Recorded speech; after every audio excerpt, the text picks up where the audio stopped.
नमस्कार, मेरा नाम सुभाष चंद्र है। मैं गवर्नमेंट पीजी कॉलेज उत्तरकाशी में असिस्टेंट प्रोफेसर समाजशास्त्र के पद पर कार्यरत हूँ।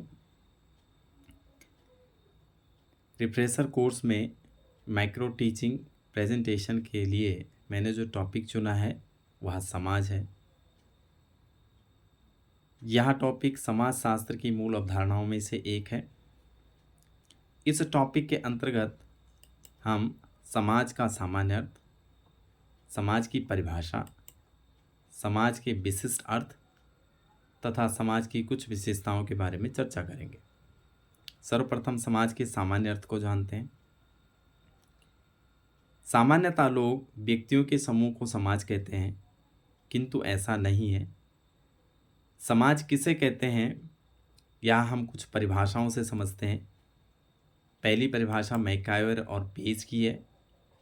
मैकाइवर और पेज कहते हैं कि समाज सामाजिक संबंधों का जाल है।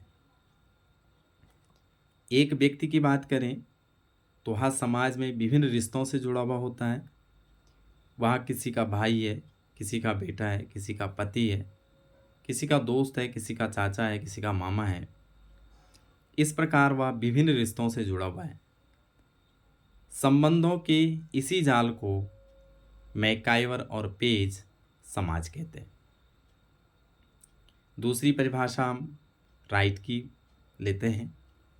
इनका कहना है कि समाज मानव समूह नहीं बल्कि समूह के मध्य व्यक्तियों के आपसी संबंधों की व्यवस्था का नाम है। यानी कि सिर्फ लोगों के समूह को समाज नहीं कह सकते, उनके मध्य आपसी संबंधों की व्यवस्था होनी चाहिए, तभी वह समाज कहलाएगा। इन परिभाषाओं से समाज का विशिष्ट अर्थ समझ में आता है या शास्त्रीय अर्थ समझ में आता है। जब हम समाज की विशिष्ट अर्थ की बात करते हैं तो परिभाषाओं से निष्कर्ष निकलता है कि सामाजिक प्राणी होने के नाते मनुष्य जिस संगठन को जन्म देता है वही समाज है। समाज की कुछ प्रमुख विशेषताएं हैं जिन पर बात करें तो पहली विशेषता है कि अमूर्त संकल्पना, यानी कि समाज मूर्त नहीं है, इसका कोई रूप रंग नहीं है, अतः समाज अमूर्त है या दिखाई नहीं देता कि कैसा है। तो पहली विशेषता है कि समाज अमूर्त है। दूसरी विशेषता है इसकी कि व्यक्तियों का समूह मात्र नहीं, जैसा कि राइट महोदय ने कहा कि समाज व्यक्तियों का समूह मात्र न होकर के उनके मध्य आपसी संबंधों की व्यवस्था है। यदि कहीं पर कुछ लोग रह रहे हों और उनके मध्य आपसी संपर्क न हो, किसी प्रकार के सामाजिक संबंध न हो, तो वह समाज नहीं कहलाएगा। तीसरी विशेषता समाज की है कि समाज में समानता पाई जाती है। किसी भी समूह का निर्माण समानता की और समान रुचियों की वजह से होता है। वह समानता उनमें शारीरिक हो सकती है, मानसिक हो सकती है, उनके उद्देश्यों की समानता हो सकती है, आवश्यकताओं की समानता हो सकती है, उनकी रुचियों में समानता हो सकती है। यदि कहीं पर समाज है तो उसमें समानता पाई जाती होगी, उनके लोगों में समानता पाई जाती होगी। इसकी अगली विशेषता है कि समाज में असमानता का पाया जाना। किसी भी समाज के निर्माण के लिए अति आवश्यक है कि उसमें असमानता हो, क्योंकि समाज में एक ही प्रकार के क्रियाकलाप नहीं होते। समाज के विकास के लिए, उन्नति के लिए विभिन्न प्रकार के क्रियाकलाप किए जाते हैं। अतः इसमें पुरुष की आवश्यकता है, महिला की भी आवश्यकता है। इसमें बुजुर्ग की आवश्यकता है तो बच्चों की भी आवश्यकता है।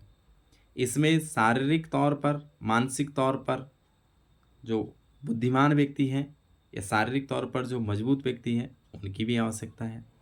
क्योंकि समाज में जहाँ एक शिक्षण का कार्य करना है, वहीं एक कृषक का भी कार्य करना है, एक लेबर का भी कार्य करना है।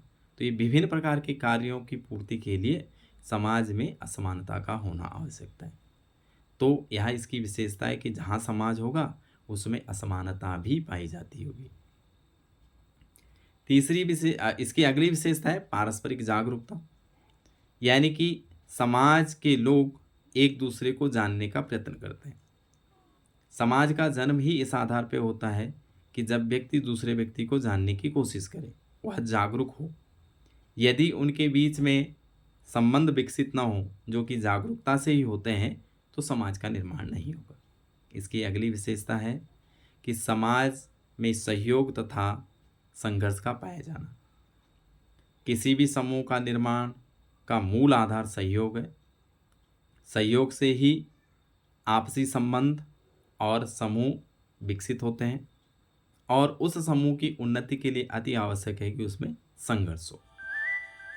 संघर्ष के बिना समाज उन्नति के मार्ग पर अग्रसर नहीं होता, या एक व्यक्ति भी जीवन में यदि उन्नति के मार्ग पर अग्रसर होता है तो उसमें संघर्ष की बड़ी महत्वपूर्ण भूमिका होती है। इसकी अगली विशेषता है कि पारस्परिक निर्भरता। यदि समाज में एक व्यक्ति ऐसा हो जो पूर्ण रूप से आत्मनिर्भर हो, तो उसे दूसरे व्यक्ति की आवश्यकता ही नहीं होगी। यदि दूसरे व्यक्ति की आवश्यकता नहीं होगी तो उनके बीच में अंतःक्रिया नहीं होगी। और समाज के निर्माण के लिए तो पहली शर्त यही है कि उनके मध्य आपसी संबंध होने चाहिए। उस संबंध का निर्माण ही तभी होगा जब वो एक दूसरे के ऊपर निर्भर हो। वर्तमान के समाज में हम चाहे कितने भी संपन्न हों, किंतु विभिन्न प्रकार की आवश्यकताओं की पूर्ति के लिए हम अलग अलग लोगों पर निर्भर होते हैं। हम अनाज के लिए कृषक के ऊपर निर्भर हैं, वस्त्र के लिए वस्त्र बनाने वाले लोगों के ऊपर निर्भर हैं, शिक्षण के लिए शिक्षकों के ऊपर निर्भर हैं, डॉक्टरी के लिए स्वास्थ्य सुविधाओं के लिए डॉक्टर के ऊपर निर्भर हैं। तो विभिन्न प्रकार की निर्भरता पाई जाती है। और समाज की अंतिम विशेषता है निरंतर परिवर्तनशीलता। समाज यदि कहीं पर है तो उसमें परिवर्तनशीलता पाई जाती है। भारतीय समाज के समकालीन ही मेसोपोटामिया की सभ्यता हुई, रोम की सभ्यता हुई, यूनान की सभ्यता हुई, किंतु ये सभ्यताएं समाप्त हुई। इनके पीछे सबसे बड़ा कारण था इन्होंने परिवर्तन को स्वीकार नहीं किया। तो यदि कहीं पर समाज है तो उसे परिवर्तित होना जरूरी है, नहीं तो वह समाज समाप्त हो जाएगा। तो ये कुछ 6-7 विशेषताएं थी समाज की। इस प्रकार हमने इस टॉपिक के अंतर्गत समाज का सामान्य अर्थ, विशिष्ट अर्थ, समाज की परिभाषाएं और समाज की कुछ विशेषताओं के बारे में जाना। धन्यवाद।